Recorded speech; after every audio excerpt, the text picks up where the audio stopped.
Chapter 9. Fun in the Cherry Orchard. The next morning, Henry thought and thought about taking the other children to pick cherries with him. At last he told his sisters about it as they ate bread and milk for breakfast. Dr. Moore said he wanted more children to help.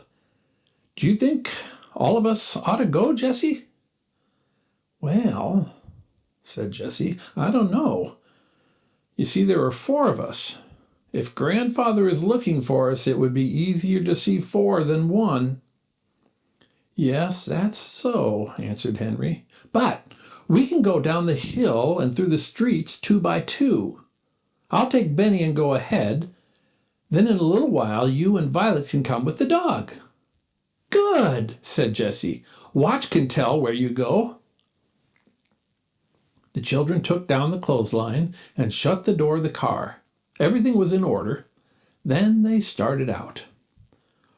When they arrived at the orchard, they soon saw that they were not the only workers. The doctor was there, and the cook, and 2 men carrying ladders and baskets. Good morning, Henry, said Mrs. Moore. Can you work today? Oh, yes, said Henry. These are my sisters, Jessie and Violet. They can pick cherries, too. Benny is too young to climb trees, but we had to bring him. Maybe he can carry baskets, said Dr. Moore, smiling at Benny. You see, this is a big cherry year, and we have to work fast once we begin. Maybe he can help fill the little baskets from the big ones. Eat all you want, said Mrs. Moore. The cherries are beautiful this year. The children didn't eat all they wanted, but every now and then a big red cherry went into someone's mouth. Henry and the girls went up the ladders and began to pick cherries. Watch barked for a while. He did not like to have Jessie climbing the ladder. Then he sat down and looked at her up in the tree. Benny hurried here and there, carrying baskets to the pickers and eating all the cherries he wanted. Everyone in the orchard liked Benny. The doctor laughed delightedly at him, and sweet Mrs. Moore fell in love with him at once. By and by he sat down beside her and carefully filled small baskets with cherries from the big baskets. The men laughed at the funny things Benny said, and Watch barked happily. By and by the doctor left the orchard to make some calls.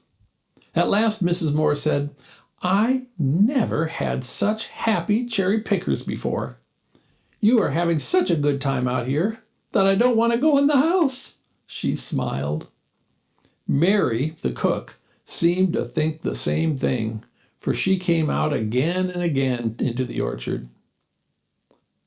After a while, the cook went in to get dinner, but the children still picked cherries. At noon, Dr. Moore came home. You must stay to dinner, he said to the children. We can eat here in the orchard under the trees. Will your mother be watching you? When he asked this, he looked at Henry in a queer way. Henry did not know what to say. But at last Jessie said, No, our mother and father are dead. Then you must stay, said Mrs. Moore. Here comes Mary. The cook put a table under the trees, and they all sat around it and ate a delicious dinner. Then Mary went into the house and came out again with big bowls of cherry dumplings. I can smell something good, cried Benny. Is it cherries? Yes, my little dear, said Mary. Cherry dumplings. The cherries are cooked in the dumplings. Benny ate his cherry dumpling and then went to sleep with the dog for a pillow. But Henry and Jessie and Violet began to work again. Mrs. Moore looked out the window at them. Just see how those children work, she said to Dr. Moore. And they are so polite, too. I wonder who they are. Dr. Moore said nothing. After a while, he went out to the orchard. You have worked long enough, he said. He gave them $4 and all the cherries they could carry. "That is too much," said Henry. "No," said Dr. Moore, "it's just right.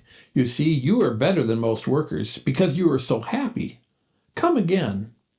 "I'll come every day," said Benny. They all laughed. Dr. Moore saw that the children did not all leave the orchard at the same time, but started down the street 2 by 2. "I wish I knew who they are," he said to himself. When the cherry pickers got back to their little home, they looked everything over carefully, but things were just as they had left them. The door was still closed, and the milk and the butter were in the refrigerator. The children made a happy supper of bread and butter and cherries, and then went to bed in the boxcar. That same night, Dr. Moore sat reading the paper. All at once, he saw the word "lost" and began to read. "Lost. 4 children, 2 boys and 2 girls, somewhere around Greenfield or Silver City. $5,000 to anyone who can find them. James Henry Alden." Dr. Moore sat up. $5,000, he said. "James Henry Alden? Oh my, oh my."